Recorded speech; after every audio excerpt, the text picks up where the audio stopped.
नमस्कार विद्यार्थी मित्रांनो, पुररंजन अकॅडमीमध्ये तुमचे सर्वांचे हार्दिक स्वागत.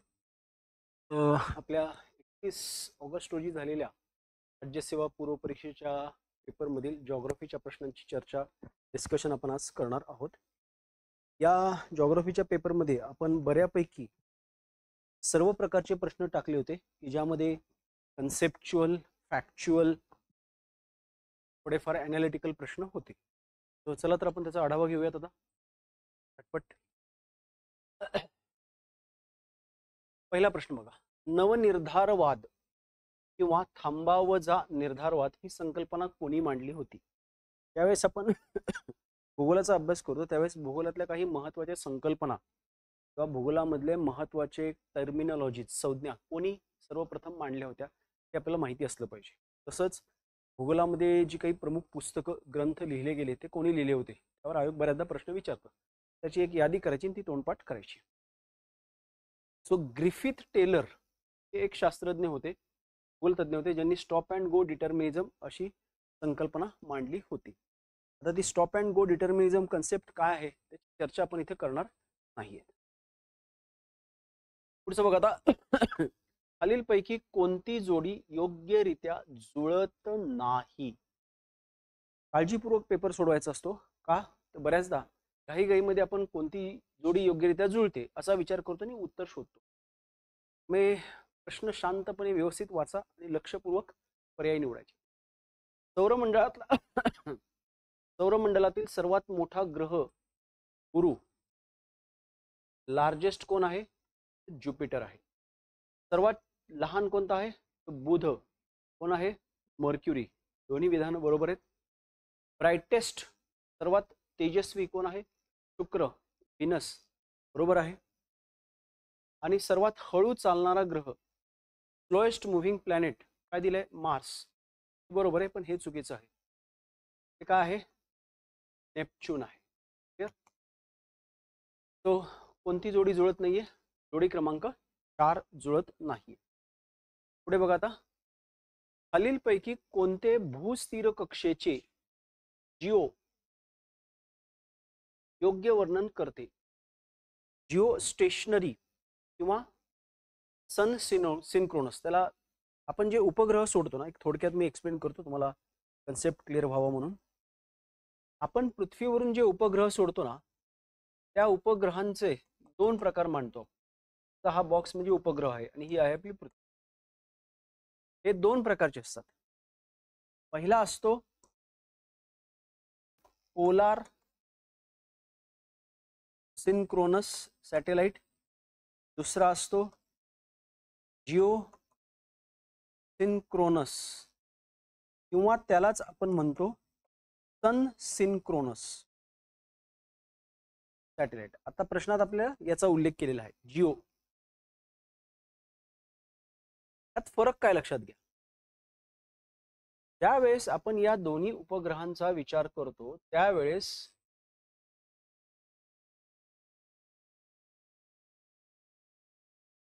ही जी पृथ्वी आहे हे आहे आपलं इक्वेटर, ते आहे नॉर्थ पोल उत्तर ध्रुव, ते आहे साऊथ पोल. हा उपग्रह या ध्रुवाभोवती फेरी मारतो. म्हणजे बघा, समजा आपण असं गृहीत धरलं हा मोबाईल म्हणजे पृथ्वी आहे, हे इथे इक्वेटर आहे. क्लिअर? हे टोपण म्हणजे उपग्रह आहे. हा उपग्रह उत्तर ध्रुव दक्षिण ध्रुवाच्या भोवती फेरी मारतो. त्याला आपण म्हणतोय पोलार सिंक्रोनस सॅटेलाइट. इथे विचारलाय तो जिओ सिंक्रोनस सॅटेलाइट. हा या पृथ्वीभोवती आडव्या वर्तुळाकार पद्धतीने फेरी मारणार आहे. पण त्याचं सर्वात महत्त्वाचं वैशिष्ट्य काय, तर तो उपग्रह पृथ्वीच्या एखाद्या प्रदेशावर स्थिर असल्याप्रमाणे भासतो. प्रत्यक्षात तो स्थिर नसतो, तो पृथ्वीभोवती फिरत असतो. म्हणजे कसं, आता समजा माझी बॉडी पृथ्वी आहे, हा खिसा म्हणजे भारताचं लोकेशन आहे. तो भारताने हा जिओ स्टेशनरी सॅटेलाइट सोडलेला आहे. जिओ स्टेशनरी किंवा जिओ सिंक्रोनस किंवा सन सिंक्रोनस. सिंक्रोनस म्हणजे एखाद्या गोष्टीशी ताळमेळ ठेवून केलेली प्रक्रिया. जिओ सिंक्रोनस किंवा सन सिंक्रोनस म्हणजे पृथ्वी आणि सूर्य याच्याशी ताळमेळ ठेवून फिरणारा उपग्रह. जिओ स्टेशनरी का म्हणतात त्याला, कारण तो पृथ्वीवरून पाहिलं तर स्थिर असल्याप्रमाणे भासतो, पण प्रत्यक्षात स्थिर नसतो. बघ आता काय होईल, हा उपग्रह हा खिशाची जागा किंवा समजा हा माईक जो आहे ते भारताचं लोकेशन आहे, भारताने हा उपग्रह सोडला, हा आता इथे अंतराळात आहे. आता हा पृथ्वीवरती फिरणार, पण पृथ्वीशी ताळमेळ ठेवून फिरणार. जे पृथ्वी फिरत असताना तो उपग्रह असा वेग ठेवतो, तो उपग्रह असा वेग ठेवतो की तो कायम ज्या प्रदेशावरून सोडलेला आहे त्या प्रदेशाच्या वर स्थिर असल्याप्रमाणे भासतो. तो स्थिर नसणार आहे, तो फिरणार आहे, पण तो वेग अशा प्रकारे साध्य करतो की तो बरोबर त्या प्रदेशाच्या वर राहणार आहे, हे लक्षात घ्या. हे साहजिकच तो उपग्रह एक फेरी आता इथून निघाला या भागाबरोबर, ओके, तो बरोबर तो परत तिथेच आला जेव्हा हा भाग तिथे येईल. तो याला किती वेळ लागला, 24 तास. तो जिओ सिंक्रोनस सॅटेलाइट जो असणार आहे त्याला एक फेरी पूर्ण करायला किती तास लागतात, 24 तासाचा कालावधी लागतो. हे एवढं जरी तुम्हाला माहिती असेल तरी उत्तरापर्यंत पोहोचते. क्लिअर. समुद्र सपाटीपासून तो किती, 36,000. टू बी व्हेरी स्पेसिफिक, म्हणजे भारताने सोडलेले जिओ स्टेशनरी सॅटेलाइट जर आपण पाहिले तर ते आहेत 35,786 किलोमीटर उंचीवर, म्हणजे थोडक्यात 36,000. क्लिअर. तर तो 24 तासात पृथ्वीभोवती एक फेरी पूर्ण करतो आणि त्याला ही अल्टिट्यूड किंवा किती उंचीवर आपण ठेवलेला आहे, 36,000 किलोमीटर उंचीवर ठेवलेला आहे. सो कोणतं विधान याचं योग्य वर्णन करतंय, विधान क्रमांक 2. पुढे चला आता. पृथ्वीच्या आतील भागाबद्दल माहितीचे थेट स्रोत खालीलपैकी कोणते आहेत. पृथ्वीच्या अंतरंगाबद्दल आपल्याला थेट कोण माहिती देत आहे, तर जर आपण बारकाईने विचार केला तर भूकंपाच्या लहरी, अर्थक्वेक वेव्स, ह्या आपल्याला माहिती देत आहेत. तसंच आपल्याला ज्वालामुखी सुद्धा माहिती देतोय. हे सर्वात प्रमुख 2 स्रोत आहेत. क्लिअर. त्या व्यतिरिक्त काही प्रमाणात आपल्याला गुरुत्वाकर्षण आणि पृथ्वीचं चुंबकत्व सुद्धा अंतरंगाबद्दल माहिती देतं. परिणामी उत्तर काय आलं पाहिजे, ऑल ऑफ दिस.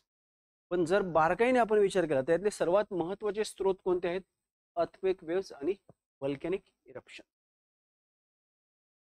बघा आता, वर्षातील उन्हाळा आणि हिवाळा ऋतू हे कशामुळे निर्माण होत आहेत. Summer and winter seasons in a year are caused by aphelion, perihelion. वार्षिक क्रांती दरम्यान पृथ्वी सूर्यापासून दूर असलेले आणि पेरिहेलियन ही सर्वात जवळ त्या स्थानामुळे पृथ्वीचे तिच्या अक्षाभोवतीचे फिरणे, सौर उष्णतेमधील फरक, पृथ्वीचे तिच्या कललेल्या अक्षाभोवतीचे फिरणे. अगदी जर एका वाक्यात सांगायचं म्हटलं तर ह्या घटना सूर्याच्या भासमान भ्रमणामुळे निर्माण होतात. सूर्याच्या भासमान भ्रमणाची 2 कारणं आहेत. एक काय, पृथ्वीचे कललेल्या अक्षाभोवतीचे परिवलन, आणि दुसरं पृथ्वीचे सूर्याभोवतीचे परिभ्रमण. पण आता इथल्या पर्यायांचा जर आपण विचार केला तर आपल्याला एक गोष्ट जाणवते. ती गोष्ट काय आहे, तर आपल्याला असं जाणवतं की जेव्हा अपहेलियन आहे तेव्हा पृथ्वी सूर्यापासून सर्वात दूर गेलेली आहे, मिळणारी उष्णता कमी झाली.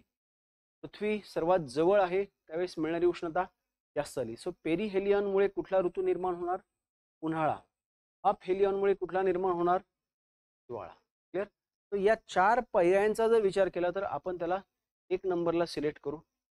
तसं जर पाहिलं तर rotation of earth on it's axis हे पण कारण आहे, पण इथे आपण एक शब्द दिलेला नाही, कोणता, टिल्टेड ॲक्सिस. त्यामुळे हे कारण मी रद्दबातल करणार. व्हेरिएशन इन सोलार इन्सुलेशन हे चुकीचंच आहे. Revolution of earth on it's inclined axis, जर याचा विचार केला तर हे सुद्धा आपल्याला त्यात मुद्दा येतोय. पण सर्वसमावेशक कारण कोणतं म्हणणार आपण, अपहेलियन, पेरिहेलियन.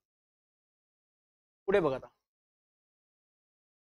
भूकंपाच्या प्राथमिक लहरींचे वर्गीकरण करताना खालीलपैकी कोणते विधान बरोबर नाही असं म्हटलेलं आहे. बरोबर. They are like sound waves, they can. एकच वाक्य शोधायचं आपल्याला की जे त्या प्राथमिक लहरींचं वर्णन करत नाही. They can move, they can only move through solids. हीच आहे, ते सॉलिड्स प्लस लिक्विड दोन्हीमधून मूव्ह होऊ शकतात. They can move through gaseous, liquid, solid materials, हे बरोबर आहे. ते मूव्ह फास्ट, त्यांचा वेग सर्वात जास्त असतो, बरोबर आहे. And first to reach earth surface, हे देखील बरोबर आहे.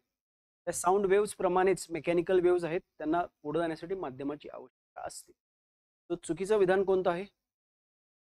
हे विधान प्राथमिक लहरींचं वर्णन करत नाही. लक्षात घ्या, भूकंपाच्या 3 लहरी असतात. जस्ट फॉर नॉलेज मी इथे तुम्हाला थोडीशी माहिती देतोय, जेणेकरून तुमची रिव्हिजन पण होऊन जाईल. ही आपली पृथ्वी इथे भूकंपाचं कारण आहे. त्या बिंदूला आपण काय म्हणतो? फोकस. या बिंदूमधून लहरी बाहेर पडतात. कोणत्या लहरी बाहेर पडल्या? प्राथमिक लहरी. सर्व दिशांना जातात त्या प्रकारे, आणि भूपृष्ठावर आपण त्यांची नोंद घेऊ शकतो.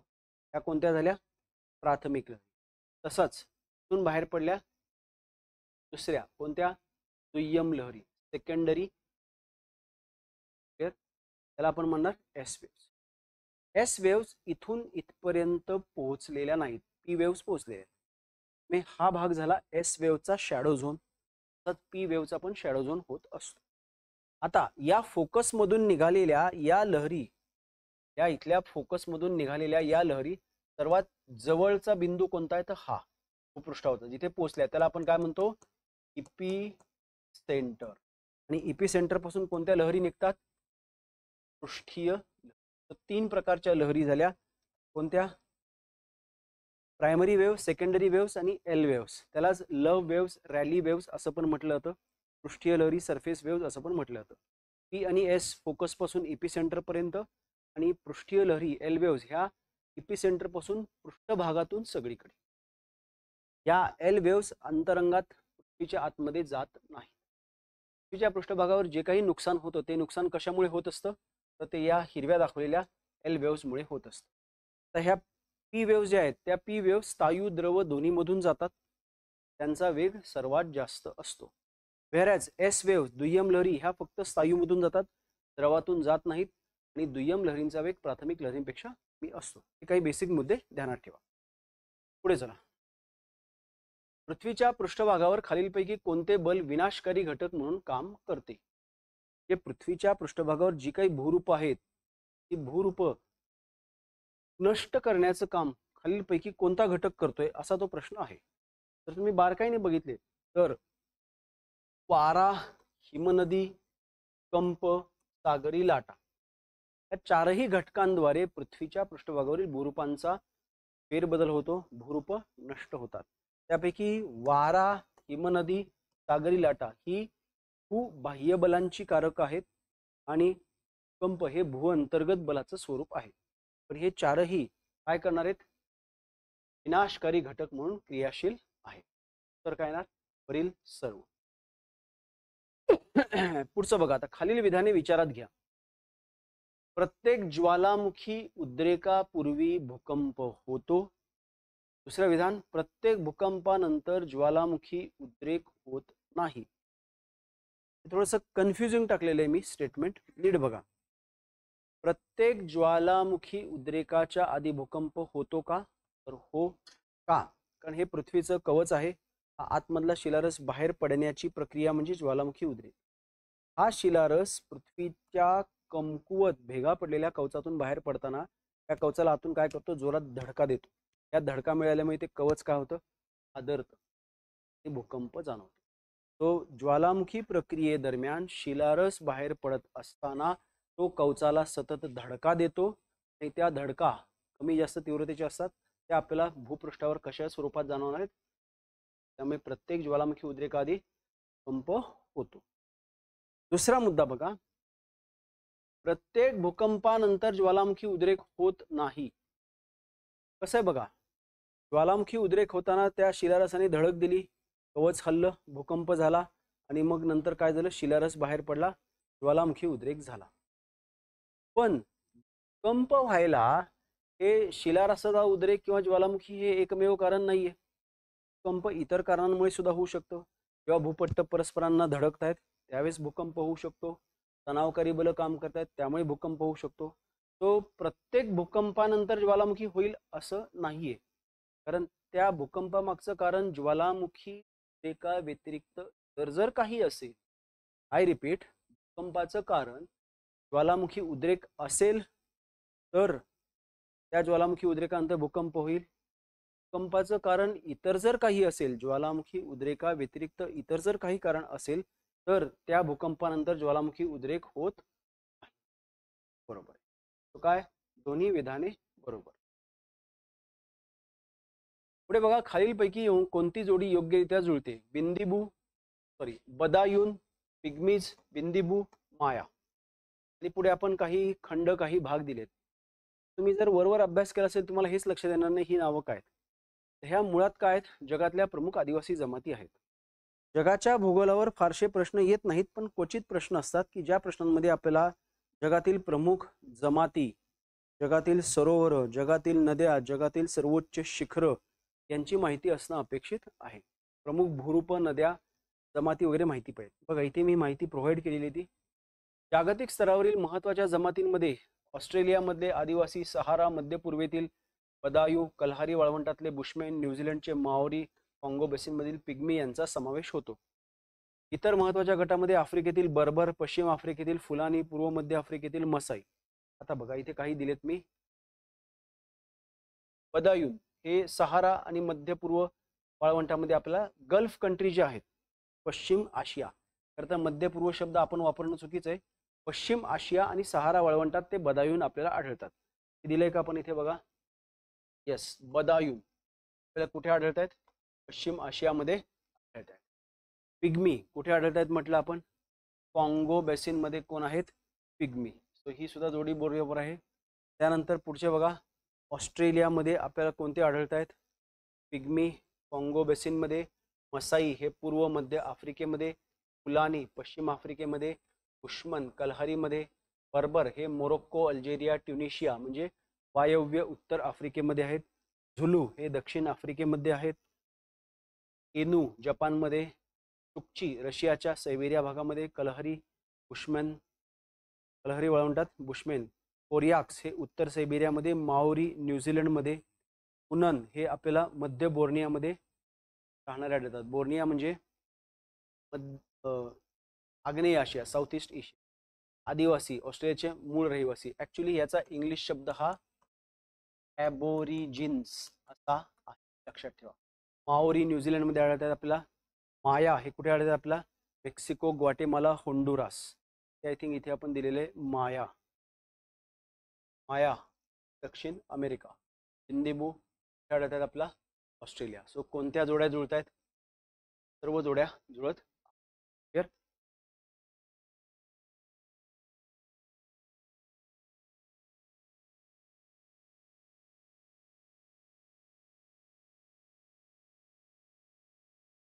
अजून दोन दिलेले आहेत मी.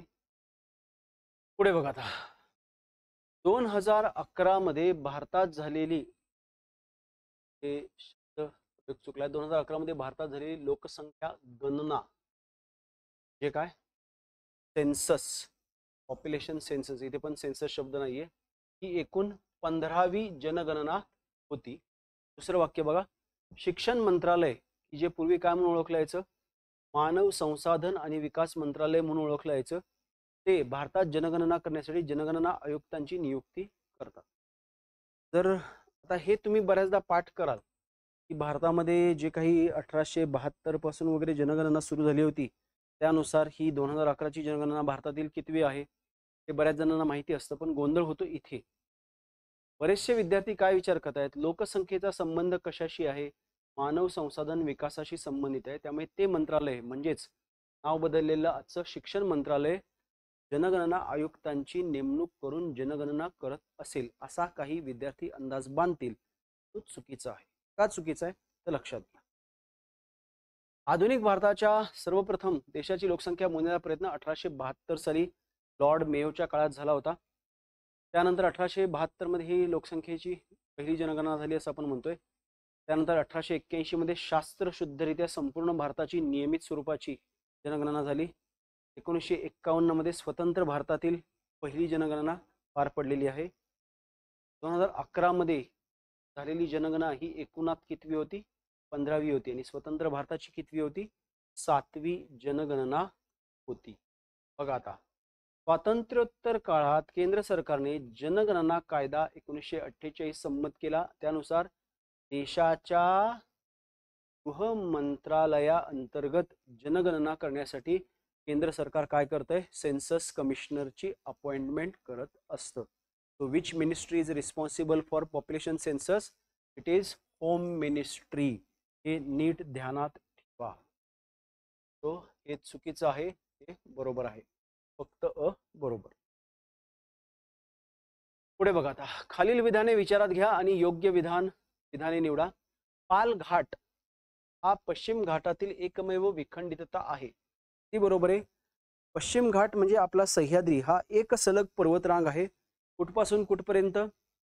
तापी नदीच्या खोऱ्यापासून ते कन्याकुमारी पर्यंत आपल्याला सह्याद्री पसरलेला दिसतो. ही एक सलग पर्वतरांग आहे, पण त्याच्या दक्षिण भागामध्ये त्यात एकच विखंडितता आहे. विखंडितता म्हणजे गॅप, म्हणजे ही रांग अशी पसरलेली आहे, त्याला इथे मध्येच एक तेवढा गॅप आहे. तो जो गॅप आहे त्या गॅपलाच आपण काय नाव दिलेलं आहे? पालघाट. एक साधारणतः 25 ते 30 किलोमीटर रुंदीचा तो गॅप आहे. तो गॅप निर्माण झालेला आहे तणावकारी बलांमुळे. ढिगा पडल्या, भ्रंश उद्भवला, तो भाग खाली खचला आणि तसा तो गॅप निर्माण झालेला आहे. हे पहिलं विधान बरोबर आहे. दुसरं बघा आता, पालघाटाच्या दक्षिणेला पश्चिम घाटाची रचना अत्यंत गुंतागुंतीची आहे, जी या पर्वतरांगांना 3 शाखांमध्ये विभागते. या पालघाटाच्या दक्षिणेला आपल्याला हा सह्याद्री असा 3 रांगांमध्ये विभागलेला दिसतोय. त्या कोणत्या आहेत बघा? अन्नमलाई, कार्डामम आणि पलानी टेकड्या. हे देखील बरोबर आहे. तिसरं बघा, निलगिरी टेकड्या पश्चिम आणि पूर्व घाटाचा संगम दर्शवतात. त्या पालघाटाच्या परिसरातच त्या सह्याद्रीला इकडच्या बाजूने कोण येऊन मिळणार आहे? कुठून येऊन मिळणार आहे? पूर्व घाट. सो पूर्व घाट आणि पश्चिम घाट यांचा संगम काय? निलगिरी हिल्स. बघा, हीच माहिती आपण थोडी डिटेल पाहूया. तिथे सह्याद्री रांगेचे आपण 3 भाग पाडतो. पहिला उत्तरेचा भाग हा कुठपासून? 21 अंश उत्तरेपासून ते 16 अंश उत्तर अक्षवृत्तापर्यंत पसरलेला आहे. जे तापीच्या खोऱ्यापासून ते गोव्यापर्यंत उत्तर सह्याद्री, म्हणजे आपल्या महाराष्ट्रात कोणता आहे? उत्तर सह्याद्री भाग आहे. हा भाग शिलारसाच्या आडव्या थरांनी निर्माण झालाय आणि ह्या उत्तर भागातलं, सह्याद्रीच्या उत्तर भागातलं, उत्तर भाग म्हणजे 21 नॉर्थ टू 16 नॉर्थ, या भागामधलं सर्वोच्च शिखर कोणतं आहे? कळसुबाई 1646. कळसुबाई शिखर हे सह्याद्री किंवा पश्चिम घाटाच्या महाराष्ट्रात येणाऱ्या भागातलं सर्वोच्च शिखर आहे, ना की संपूर्ण सह्याद्रीच्या रांगेमध्ये. नीट ध्यानात ठेवा. त्या व्यतिरिक्त बाकीची बघा, साल्हेर, महाबळेश्वर, हरिश्चंद्रगड, त्यात काही घाट रस्ते पण आहेत. 16 अंश अक्षवृत्तापासून ते निलगिरी टेकड्यांपर्यंत सह्याद्रीचा कोणता भाग आला? मध्य भाग आला. हा कुठल्या खडकांनी बनलाय? ग्रॅनाइट आणि ग्नेसिस खडकांनी बनलाय. अरण्यांनी व्यापलेला आहे. उंची 1200 मीटर आहे. ते 1500 मीटरपेक्षा काही उंच शिखर आढळतात. त्यामध्ये बघा, वौलमाला 2339, वौलमाला हे सह्याद्रीच्या मध्य भागातील सर्वोच्च शिखर आहे. मध्य भाग कुठून कुठपर्यंत? 16 नॉर्थ ते निलगिरी हिल्स पर्यंत. पुढे बघा, कुडलूर येथे निलगिरी टेकड्या सह्याद्रीला जोडल्या जातात. तेथे सह्याद्रीची उंची अचानक वाढते आणि मग या ठिकाणी निलगिरी टेकड्या, या ठिकाणी काय? पश्चिम आणि पूर्व घाट एकत्र येतात. क्लिअर? इथे आपण हे वौलमाला जे पाहिलं होतं त्यापेक्षाही अजून एक उंच शिखर आहे, दॅट इज दोडा बेट्टा 2637. दक्षिणेचा भाग बघा. पालघाट ही सह्याद्रीमधील एकमेव विखंडितता आहे. 24 ते 30 किलोमीटर रुंदीची ही खचदरीच्या स्वरूपात आहे. पालघाटामुळे तामिळनाडू मैदान आणि केरळचा किनारी भाग जोडलेला आहे. पालघाटाच्या दक्षिणेस सह्याद्रीची रचना अत्यंत क्लिष्ट स्वरूपाची आहे.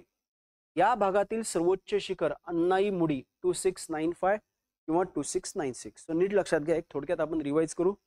सह्याद्रीचे 3 भाग, उत्तरेकडून दक्षिणेकडे. उत्तर सह्याद्री म्हणजे 21 नॉर्थ ते 16 नॉर्थ, तो भाग आपल्याला महाराष्ट्रात ते गोव्यात आढळतोय, तापी खोऱ्यापासून गोव्यापर्यंत. त्यातलं सर्वोच्च शिखर कुठलं आहे?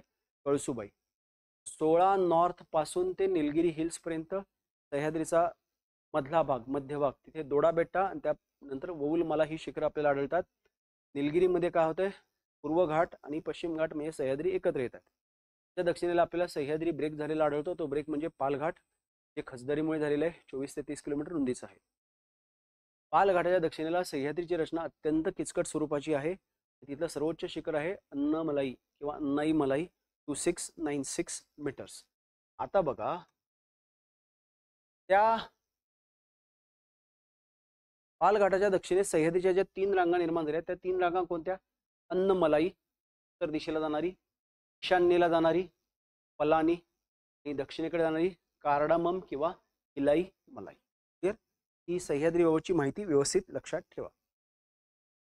पुढे बघा, आता खालील विधाने विचारात घ्या आणि योग्य विधान किंवा विधाने निवडा.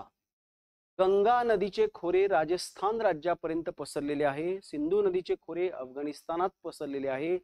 ब्रह्मपुत्रेची लांबी चीनमध्ये जास्तीत जास्त आहे. नदी प्रणाली हा आयोगाचा अत्यंत आवडीचा मुद्दा आहे आणि आयोग MPSC सद्यस्थितीत UPSC सारखे प्रश्न विचारू लागलेली आहे. म्हणजे पूर्वीच्या काळात MPSCने याच्यावर प्रश्न कसा विचारला असता? गंगा नदीचे खोरे पुढीलपैकी कोणत्या राज्यांमध्ये आहे?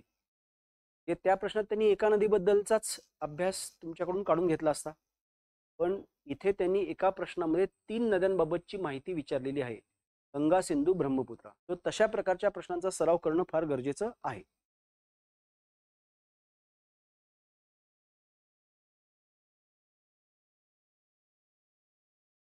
आता इथे 2 मुद्दे लक्षात घ्यायचे. नदीचे खोरे, नदीची लांबी. नदी खोरं ज्यावेळेस आपण म्हणतो ना, त्यावेळेस ती नदी प्रत्यक्ष त्या ठिकाणी असेल असं नाहीये. आता आपण पुण्यात आहोत. पुण्याचा प्रदेश, पुणे जिल्ह्याचा भाग कोणत्या नदी खोऱ्यात जातो? कृष्णेच्या नदी खोऱ्यात. कृष्णा नदी पुणे जिल्ह्यातून कुठूनही वाहते का? अजिबात नाही, सातारा जिल्ह्यात आहे. मग पुण्याचा भाग कृष्णा खोऱ्यात कसा काय? तर या पुण्यात पडणारं पावसाचं पाणी मुळा मुठा नदीमध्ये जातं. मुळा मुठा नदीमधून ते भीमा नदीमध्ये जातं. भीमा नदीमधून ते कृष्णेमध्ये जातं. म्हणून पुण्याचा भाग गेला कृष्ण. एखादी नदी ज्या प्रदेशातून पावसाचं पाणी प्राप्त करते तो भाग त्या नदी खोऱ्याचा भाग असतो. मग त्यासाठी नदीचं पात्र त्या ठिकाणी असलं पाहिजे का? नाही. मराठवाड्यामधल्या धाराशिव जिल्ह्याचा काही भाग कृष्णा खोऱ्यात जातो. कृष्णा नदीचा आणि मराठवाड्याचा काही संबंध नाहीये. पण त्या धाराशिव जिल्ह्यातील काही भागातील पावसाचं पाणी सीना नदीत, सीनेमधून भीमेत, भीमेतून. तर नदी खोऱ्याची संकल्पना आधी नीट लक्षात घ्या. नदी प्रणालीचा अभ्यास करताना ज्या प्रमुख नद्या आहेत भारतातल्या त्या नद्यांची खोरी कोणकोणत्या राज्यांमध्ये आहेत, महाराष्ट्र संदर्भात म्हटलं तर कोणकोणत्या जिल्ह्यात नदी खोरी येतात ते तोंड पाठ करायचं. इव्हन भारतामधलं आणि महाराष्ट्रामधलं सर्वात जास्त क्षेत्रफळ कोणत्या नदी खोऱ्याने व्यापले तेही लक्षात ठेवायचं. भारताचं 1/4 25% क्षेत्र हे गंगा नदी खोऱ्याने व्यापलेलं आहे. महाराष्ट्राचं 49% क्षेत्र हे कोणत्या नदी खोऱ्याने व्यापलंय? गोदावरीने. तो एक मुद्दा आला. दुसरा मुद्दा, त्या नदीचं पात्र हे कोणकोणत्या राज्यातून किंवा कोणकोणत्या जिल्ह्यातून जातं हे महत्त्वाच्या नद्यांबाबत पाठ करा. त्यावेळेस तुम्ही गंगा म्हणता त्यावेळेस गंगा ही आपल्याला उत्तराखंड, त्यानंतर उत्तर प्रदेश, बिहार, पश्चिम बंगाल अशा राज्यांमधून वाहताना. क्लिअर? सो नदी खोरं कुठे आणि नदीचं पात्र कुठे हा फरक लक्षात घ्या. आता बघा, देशाच्या एकूण क्षेत्रफळापैकी गंगेने किती व्यापलेलं आहे? 26.2%. हे लक्षात ठेवलं नाही तरी चालेल. गंगा नदी प्रणालीचा विस्तार हा एक केंद्रशासित प्रदेश आणि किती 10 राज्यांमध्ये झालाय. कुठे कुठे बघा. तर हे पर्सेंटेज लक्षात ठेवायची गरज नाही, पण तो क्रम जर तुम्ही लक्षात ठेवला कोणत्या राज्यांमध्ये गंगा खोरं जास्त आहे तर ते फायद्याचं आहे. तर उत्तराखंड उत्तर प्रदेशमध्ये किती आहे? 34.2%. त्यानंतर मध्य प्रदेश छत्तीसगडमध्ये 23%, बिहार झारखंडमध्ये 16.7%, राजस्थानमध्ये 13%, पश्चिम बंगालमध्ये 8.3%, हरियाणा 4%, हिमाचल प्रदेश 0.5%, दिल्ली 0.2%. तो गंगा नदी खोरं या एवढ्या राज्य आणि केंद्रशासित प्रदेशात विभागलेलं आहे. पर्सेंटेज लक्षात ठेवलं नाही तरी चालेल, क्रम लक्षात ठेवा. त्यात राजस्थान येत आहे का? तर येस. गंगा नदी खोऱ्याच्या एकूण क्षेत्रफळापैकी 13% क्षेत्र हे आपल्याला राजस्थानमध्ये आढळतं. जे विद्यार्थी सुपरफिशियल अभ्यास करतात, वरवर अभ्यास करतात, ते या बारीक सारीक गोष्टी लक्षात घेत नाहीत. ते काय विचार करणार? गंगा नदी राहिली कुठे, राजस्थान कुठे, काय संबंध राजस्थानचा? तसं नाहीये. राजस्थानमध्ये गंगा नदी खोरं येते. पुढचं बघा, सिंधू नदीचा प्रवाह भारतात फक्त कुठून आहे? लडाख आणि जम्मू काश्मीर मधून आहे. सिंधू नदीचं खोरं हे आपल्या चीनमध्ये, कोणता भाग चीनचा? तिबेट. चीनने बळकावलेल्या तिबेटमध्ये, त्यानंतर भारत, पाकिस्तान आणि अफगाणिस्तान मध्ये आपल्याला आढळते. बरोबर. सिंधू नदीचा खोऱ्याचा विचार केला आपण. हे कशाचा विचार केला आता? सिंधू नदीच्या प्रवाहाचा, सिंधू नदीच्या पात्राचा. पात्र आपल्याला फक्त इथे आढळते. पण सिंधू नदीचं खोरं जर बघितलं आपण भारतामध्ये, तर लडाख, जम्मू काश्मीर, हिमाचल प्रदेश, पंजाब, चंदीगड, राजस्थान सुद्धा आणि हरियाणामध्ये सुद्धा येतंय. क्लिअर. आणि जागतिक पातळीवर पाहिलं तर कोणत्या देशात येते? या 4 देशांमध्ये येते. त्यामुळे बघा आता, राजस्थान पैन पसरलं आहे, बरोबर. सिंधूचं खोरं अफगाणिस्तानात आहे, बरोबर. ब्रह्मपुत्रेची लांबी चीनमध्ये जास्त आहे, हे सुद्धा बरोबर आहे. पण तरी आपण फॅक्ट्स बघूयात. ब्रह्मपुत्रा नदी चीन म्हणजेच तिबेट, भारत, बांगलादेश मधून वाहते. तिची लांबी जर पाहिली तर चीनमध्ये सर्वात जास्त 1200 ते 1700 किलोमीटर आहे, भारतामध्ये 916 आणि बांगलादेशमध्ये सर्वात कमी. तो हा मुद्दा सुद्धा बरोबर आहे. तो योग्य काय? अ, ब, क तीनही विधान बरोबर. पुढे बघा आता, एक अत्यंत कन्सेप्च्युअल प्रश्न टाकलेला आहे मी इथे. ढग तयार होण्यासाठी आणि पावसासाठी हवेची कोणती स्थिती योग्य आहे? विधान आपण बघूयात आधी. हवेची सापेक्ष आर्द्रता 100% होते. ढगांमध्ये मुबलक प्रमाणात जलाकर्षक केंद्रक असतात. नीट लक्षात घ्या. जर तुम्ही राज्यसेवा पूर्व परीक्षेच्या प्रश्नांचा आढावा घेतला असेल तर त्यामध्ये तुम्हाला खूप साऱ्या संख्येत हवामानशास्त्रामधल्या वृष्टी या टॉपिकवर प्रश्न आलेले आढळतील. या वृष्टीचा अर्थ काय होतो?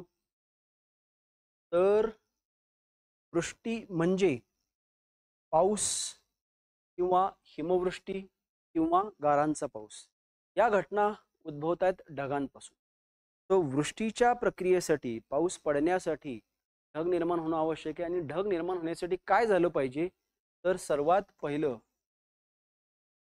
हवेकडे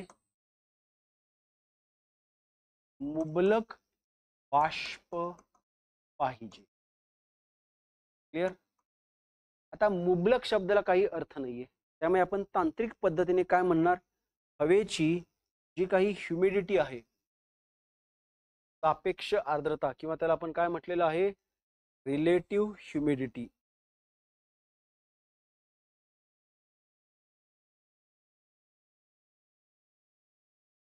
ती किती पाहिजे? 100%.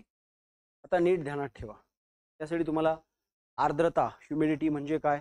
तर हवेतील बाष्पाचं प्रमाण आणि त्याचे ते 3 प्रकार जे आहेत ते माहिती पाहिजेत. ॲब्सोल्यूट ह्युमिडिटी म्हणजे किती हवेत किती बाष्प आहे. स्पेसिफिक ह्युमिडिटी म्हणजे हवेत किती वजनाच्या हवेत किती वजनी भाग बाष्प आहे. आणि रिलेटिव्ह ह्युमिडिटी म्हणजे काय? हवेची बाष्पधारण क्षमता आणि हवेकडील उपस्थित बाष्प यांचं गुणोत्तर. समजा हवेची बाष्पधारण क्षमता आहे 200, तिच्याकडे उपस्थित बाष्प आहे 100, तर रिलेटिव्ह ह्युमिडिटी किती झाली? 50%. क्लिअर. जर समजा रिलेटिव्ह ह्युमिडिटी 100% आहे, याचा अर्थ काय होतो? त्या हवेची बाष्पधारण क्षमता जेवढी आहे तेवढंच तिच्याकडे बाष्प. कळालं? त्याला आपण म्हणतो रिलेटिव्ह ह्युमिडिटी इज 100%. हवेने तिच्या बाष्पधारण क्षमते एवढं बाष्प धरलं पाहिजे. हवेने तिच्या बाष्पधारण क्षमते एवढं बाष्प धरलं पाहिजे, म्हणजेच ती हवा काय झाली पाहिजे? बाष्प संपृक्त झाली पाहिजे. म्हणजेच तिची रिलेटिव्ह ह्युमिडिटी किती पाहिजे? 100% पाहिजे, तर ढग निर्माण होऊ शकतो. मग अशा या 100% सॅच्युरेटेड, रिलेटिव्ह ह्युमिडिटी 100% असलेल्या हवेचं तापमान काय झालं पाहिजे? हवेचे तापमान कमी झाले पाहिजे. जर हवेचं तापमान कमी झालं तर निश्चितपणे काय होणार आहे? त्या ठिकाणी होणार सांद्री. क्लिअर. आणि मग तापमान कमी झालं, सांद्री भवन झालं की काय होणार? ढगांची. आता पुढची गोष्ट, ढग निर्माण झाले, या ढगांपासून पाऊस पडला पाहिजे. कसा पडेल? तर ढग निर्माण झाल्यावर त्या ढगामध्ये आपल्याला पाण्याचे अतिसूक्ष्म जलबिंदू आढळतात. हे जलबिंदू फार बारीक आहेत, लहान आहेत, त्यामुळे त्याचं वजन कमी आहे, त्यामुळे ते तरंगत राहतात, खाली पडत नाहीत. बरोबर. हे जलबिंदू परस्परांशी जुळले तर त्यांचा आकार मोठा होईल, त्यांचं वजन वाढेल आणि मग ते पावसाच्या थेंबाच्या स्वरूपात खाली येतील. तो त्यासाठी काय पाहिजे, ढग निर्माण झाले त्यानंतर त्या ढगामधील जलबिंदू जुळले पाहिजेत. हे जलबिंदू जुळण्यासाठी तिथे काय पाहिजे, जलाकर्षक केंद्रक, हायग्रोस्कोपिक न्यूक्लिया. जलाकर्षक केंद्रक म्हणजे काय, कुठल्याही प्रकारचा अतिसूक्ष्म स्थायू कण. हा अतिसूक्ष्म स्थायू कण काय होतं बघा, थोडं सविस्तर सांगतो मी तुम्हाला. समजा हा अतिसूक्ष्म जलबिंदू आहे, इथे दुसरा अतिसूक्ष्म जलबिंदू आहे. म्हणाल सर एवढे मोठे काढले त्यांनी अतिसूक्ष्म का म्हणताय, समजण्यासाठी मोठा आकार दाखवलाय. हे जलबिंदू परस्परांमध्ये जुळणार नाही, ते उलट परस्परांना दूर ढकलतात.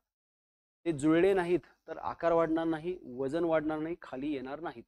ते जुळण्यासाठी तिथे कोण पाहिजे, ते पाहिजे एखादा सूक्ष्म स्थायू कण. असा सूक्ष्म स्थायू कण याच्या संपर्कात आला तर काय होतं बघा, हा सूक्ष्म स्थायू कण काय करणार आहे, तर सरफेस टेन्शन या बलाच्या साहाय्याने तो जातो त्या जलबिंदूच्या मधोमध, त्या पाण्याला असं काय करतोय, ओढून घेतो.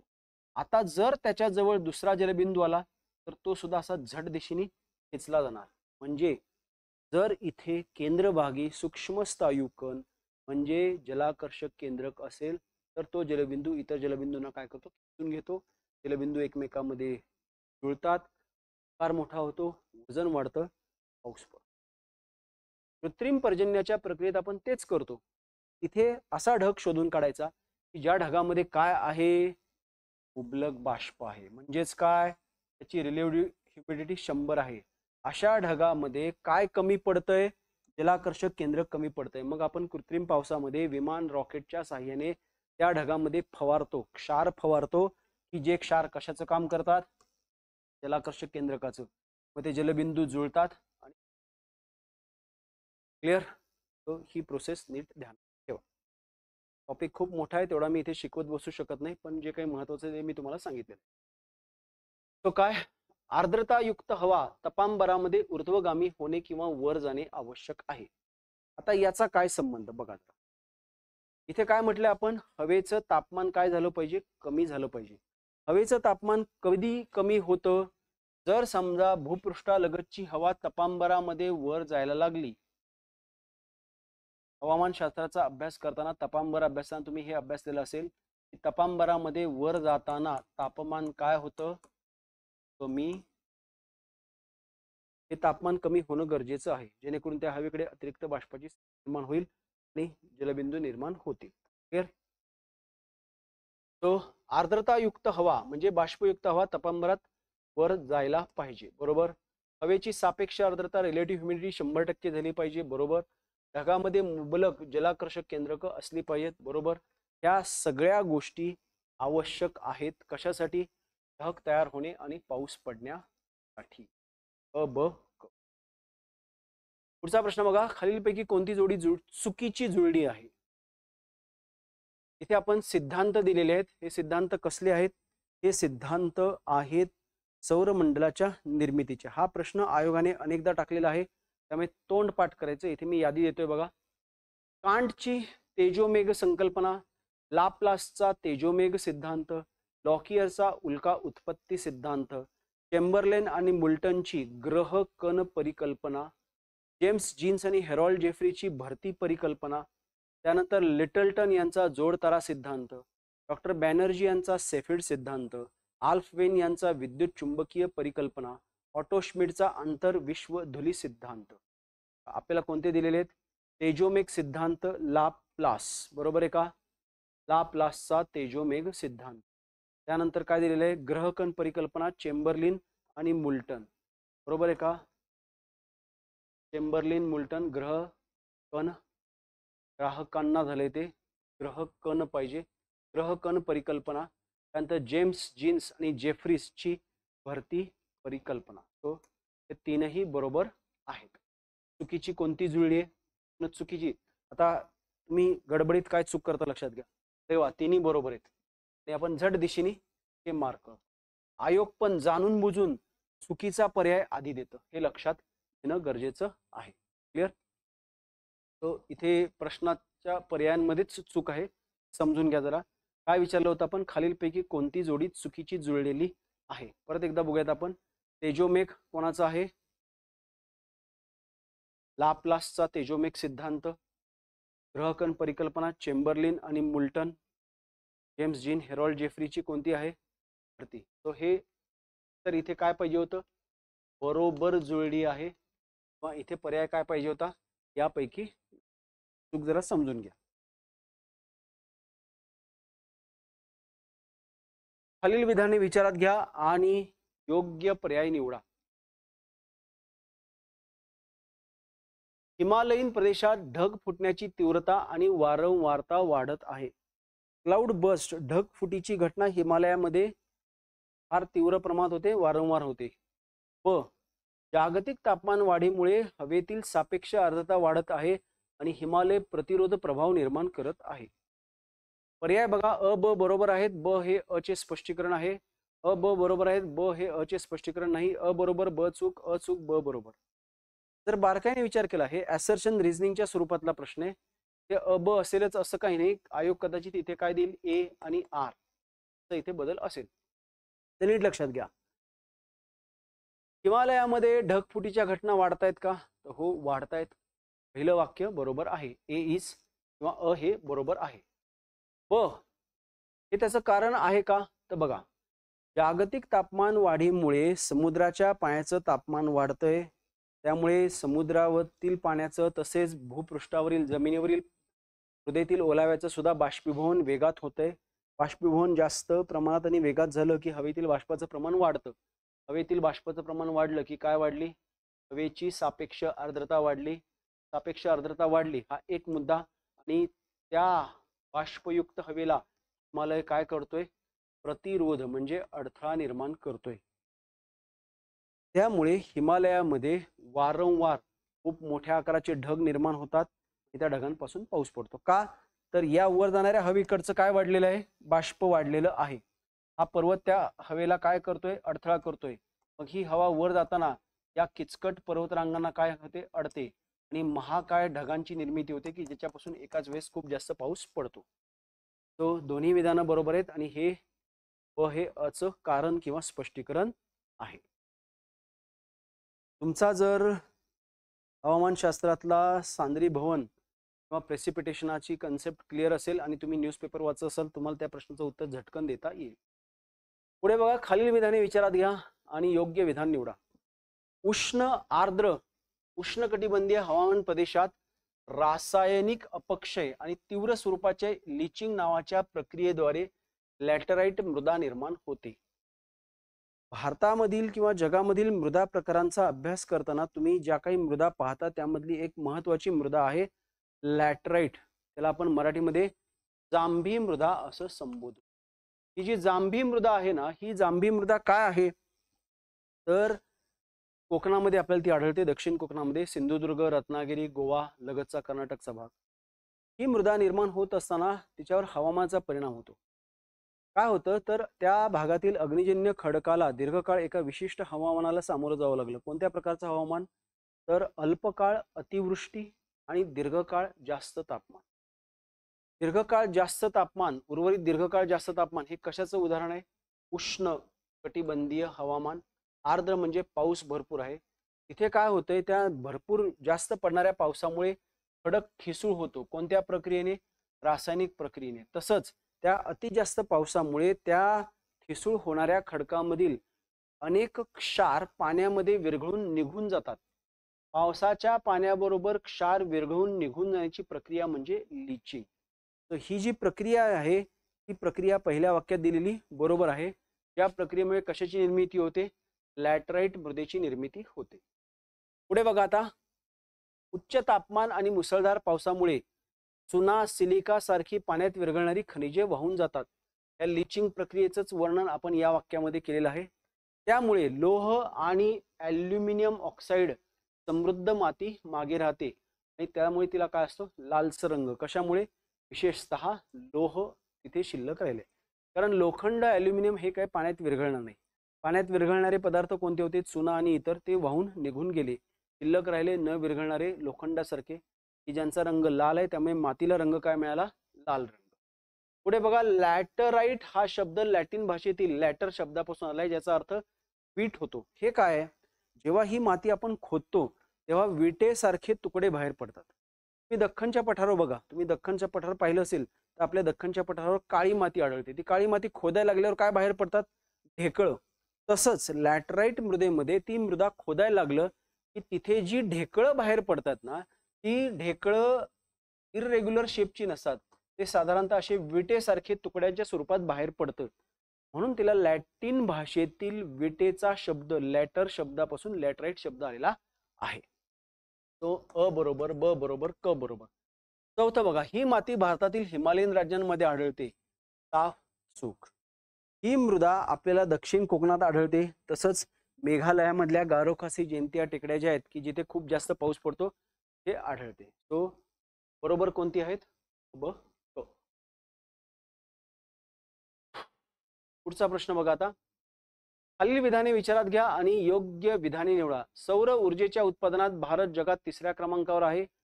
फक्त चीन, जर्मनी हे भारताच्या पुढे आहेत. सौर ऊर्जा निर्मितीत राजस्थान आघाडीवर आहे. तो पहिलं विधान बरोबर आहे, भारत 3ऱ्या नंबरला आहे. तिसरं विधान सुद्धा बरोबर आहे, राजस्थान आघाडीवर आहे. आणि दुसरं विधान चीन, जर्मनी हे भारताच्या पुढे आहेत का? तर नाही. चीन आणि कोण भारताच्या पुढे आहे? तात्या, ट्रम्प तात्या आपल्या पुढे आहेत, म्हणजे USA आपल्या पुढे आहे. बघा इथे मी नेटवरची काही माहिती तुम्हाला देतोय. भारत जगातील 3रा सर्वात मोठा सौर ऊर्जा उत्पादक देश आहे. अलीकडच्या काळात जपान सारख्या देशांना मागे टाकून आपण हे स्थान मिळवलेले आहे. आणि भारत फक्त कोणाच्या मागे आहे? चीन आणि अमेरिकेच्या मागे आहे. भारतामध्ये विशेषतः राजस्थान, गुजरात, कर्नाटक, महाराष्ट्र ही राज्य सौर ऊर्जा उत्पादनात आघाडीवर आहेत. सो 1 नंबरला राजस्थान आहे, 2 नंबरला गुजरात आहे, 3 नंबरला महाराष्ट्र आहे. जगात चीन, USA, भारत असा क्रम आहे. तर हे चुकीचं, हे बरोबर, हे बरोबर. अ आणि क. पुढे बघा आता.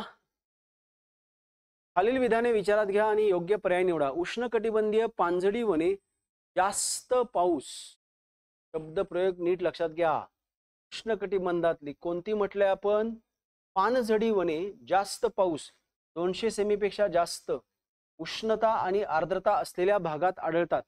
त्यांची रचना बहुस्तरीय असते, दाट छत असते, वर्षभर हिरवीगार झाडं असतात. तर ही सगळी वैशिष्ट्य आहेत कशाची? हे आपण म्हटलेलं आहे वर्षभर हिरवीगार झाडे. या शब्दाचा अर्थ काय होतो? सदाहरित. सदाहरित जंगलांना वर्षभर पानं असतात, म्हणजे ती वर्षभर हिरवीगार असतात. का? कारण वर्षभर त्या वनस्पतींच्या वाढीसाठी योग्य परिस्थिती असते. वर्षभर त्यांची वाढ होत राहते, नवीन पालवी फुटत राहते, वर्षभर झाडं हिरवीगार राहतात. वर्षभर झाडांच्या वाढीसाठी उपयुक्त परिस्थिती आहे याचा अर्थ काय होतो? तिथे झाडांना पुरेशी सौर ऊर्जा, उष्णता मिळते, हे पुरेशी आर्द्रता असते. का आर्द्रता असते? कारण पाऊस जास्त असतो. ही सगळी उदाहरणं कशाची आहेत? वैशिष्ट्य कशाची आहेत? सदाहरित. पण आपण इथे शब्द काय वापरलाय? पानझडी आहे. ही सगळी जी काही वैशिष्ट्य नमूद केलीत आपण, ही उष्णकटिबंधीय सदाहरित वनांची आहेत. सगळं वाक्य बरोबर आहे, एक शब्द फक्त मुद्दाम चुकीचा टाकलेला आहे, पानझडी. क्लिअर? खाली पण तेच केलंय. हा शब्द इथे पाहिजे होता, हा शब्द इथे पाहिजे होता. उष्णकटिबंधीय सदाहरित वने, ज्यांना मान्सून वने म्हणून ओळखले जाते, ज्यात मध्यम पाऊस 200 सेमीपेक्षा कमी पाऊस असतो आणि झाडे पाणी वाचवण्यासाठी कोरड्या हंगामात पाणी गाळतात. मी नुसतं कॉमन सेन्स जरी वापरला तरी तुम्हाला याचं उत्तर देता येईल. फक्त फार बारकाईने प्रश्न वाचला पाहिजे की सदाहरित आपण म्हणतोय आणि पानं गळतात, हे बरोबर आहे का? नाही. पानं गळणारी वनं कोणती असतात? पानझडी असतात. वर्षभर हिरवी असणारी कोणती असतात? सदाहरित असतात. ही बेसिक गोष्ट जरी तुम्ही या 2 वाक्यांमध्ये लक्षात घेतली तरी तुम्हाला प्रश्नाचं उत्तर देता येईल. काय उत्तर आहे? दोन्हीही विधाने चुकीची आहेत. पुढचं बघा. खालील विधाने विचारात घ्या आणि योग्य पर्याय निवडा. सध्या भारतात 91 रामसर स्थळे आहेत. खिचन आणि मेनार ही सर्वात अलीकडे रामस्थळ स्थळे म्हणून नियुक्त करण्यात आली आहेत. काय बघा आता याची माहिती लक्षात घ्या. जून 2025 पर्यंत भारतातील सर्वात अलीकडे नियुक्त केलेली रामसर स्थळ कोणती होती? राजस्थान मधलं खिचन आणि मेनार यांच्या समावेशामुळे भारतातील रामसर स्थळांची यादी किती आली आता? 91 पर्यंत पोहोचलेली आहे. तो किती स्थळ आहेत? 91. आणि खिचन आणि मेनार हे कुठली राजस्थान मधले ऍड झालेले आहेत. ते आहे काय? दोन्ही बरोबर. पुढचं बघा आता. खालील विधाने विचारात घ्या आणि योग्य विधाने निवडा. पेलॅजिक झोन हा महासागराचा तळ वगळता महासागराचं संपूर्ण जलक्षेत्र आहे. काय? तळ वगळता. दुसरा काय? बेंथिक झोन हा महासागराचा संपूर्ण तळ आहे. थोडीशी किचकट स्वरूपाची माहिती टाकलेली बघा इथे. मी तुम्हाला इमेज शेअर करतोय मग तुम्हाला कळेल ते.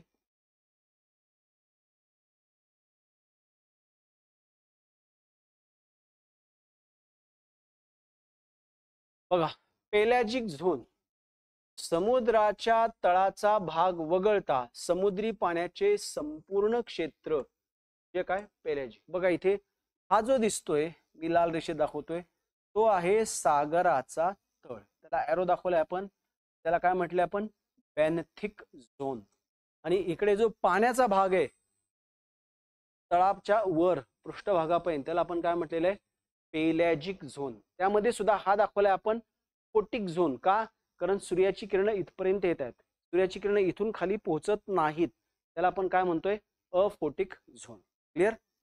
तो पेलॅजिक म्हणजे काय? सागराचा तळ वगळता पाण्याचा सरसकट सगळा भाग. बेंथिक का असतोय? समुद्राच्या तळाच्या सर्व पृष्ठभागाला आपण काय म्हणतो? बेंथिक झोन असं संबोधतो. ओके, तो दोन्ही विधानं बरोबर आहेत.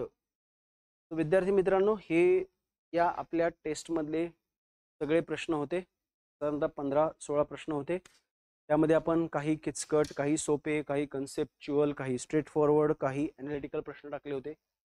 तो आता आपल्या परीक्षेला जेमतेम 3 आठवडे राहिलेले आहेत. आज दिवस सोडता हार्डली आपल्याकडे 24 दिवस आहेत. तर या दिवसांमध्ये जास्तीत जास्त रिव्हिजन करा. काही महत्त्वाच्या गोष्टी सांगतोय तुम्हाला, त्या उरलेल्या 3 आठवड्यात फॉलो करायच्या. सर्वात पहिलं एकदम शांत राहायचं. कुठल्याही प्रकारचा अतिविचार, कुठल्याही प्रकारचं टेन्शन घ्यायचं नाही. मराठीमध्ये तुम्ही हसाल पण मराठीमध्ये एक म्हणे ती MPSC UPSCचा अभ्यास करताना आपण अंमलात आणली पाहिजे. निर्लज्जम सदा सुखी. कुठल्याच गोष्टीचं टेन्शन घ्यायचं नाही, कुठल्याच गोष्टीची लाज बाळगायची नाही. फक्त आपला अभ्यास आणि आपण. तसं राहिलात तर अभ्यास व्यवस्थित होईल. थोडंसं हास्यास्पद आहे पण हे सत्य आहे. दुसरी गोष्ट तशीच की जी श्रीकृष्णाने अर्जुनाला सांगितली होती ती मी तुम्हाला सांगतोय. काय? कर्म करते रहो, फल की अपेक्षा मत करो.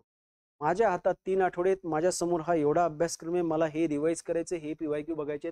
फक्त एवढंच विचार करा. माझी प्री निघेल का?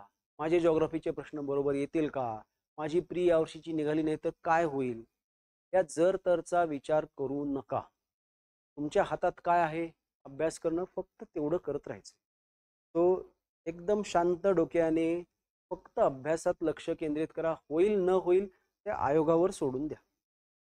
अर्थात हे मी इथं प्लॅटफॉर्मवर उभं राहून तुम्हाला सांगणं खूप सोपं आहे, पण एक विद्यार्थी म्हणून ते राबवणं किती किचकट आहे याची मला पूर्ण जाणीव आहे. कारण मी त्या फेजमधून गेलो आहे. पण ते राबवण्याशिवाय तुमच्या पुढे दुसरा कुठलाही पर्याय नाही. क्लिअर? तो 3 आठवडे शांत डोक्याने काम करत राहायचं.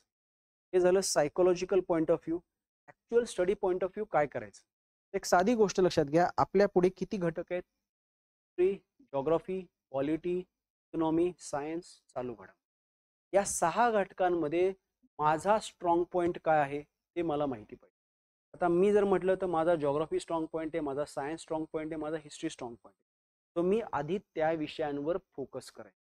पण त्यात सुद्धा काय करायचंय? जॉग्राफी माझा स्ट्रॉंग पॉईंट आहे याचा अर्थ सरसकट जॉग्राफीचा 100% सिलेबस मी आता रिवाइज करत बसायचा का? तर तसं नाही. प्रत्येक विषयामधल्या कोणत्या घटकावर आयोग आजपर्यंत गेल्या 10 वर्षात जास्त प्रश्न विचारतंय त्याचा बारकाईने आढावा घ्या. ही प्रायोरिटी ऑर्डर तुमच्या पाहिजे.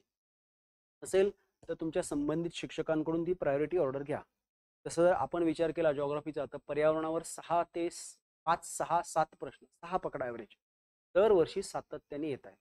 प्राकृतिक रचनेवर येतात, नदी प्रणालीवर येतात, लोकसंख्येच्या आकडेवारीवर प्रश्न. तो हे आत्ताच्या आत्ता मी तुम्हाला लगेच 4-5 घटक सांगितले. तुम्ही भूगोलाची रिव्हिजन करताना या घटकांनाच आधी फोकस करायचं. ज्या घटकांवर फार कमी प्रश्न आले ते मागे ठेवा.